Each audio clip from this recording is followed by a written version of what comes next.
தென்றலுக்கு தாய் வீடு பொதிகையல்லவா, அது திசை மாறி போவதுதான் புதுமையல்லவா. செந்தமிழின் தாய் வீடு மதுரையல்லவா, அது தேசம் விட்டு போவதுதான் விந்தையல்லவா. செந்தமிழின் தாய் வீடு மதுரையல்லவா, அது தேசம் விட்டு போவதுதான் விந்தையல்லவா.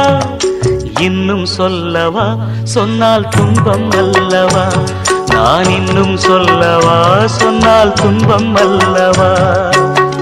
தென்றலுக்கு தாய் வீடு பொதிகையல்லவா, அது திசை மாறி போவதுதான் புதுமையல்லவா.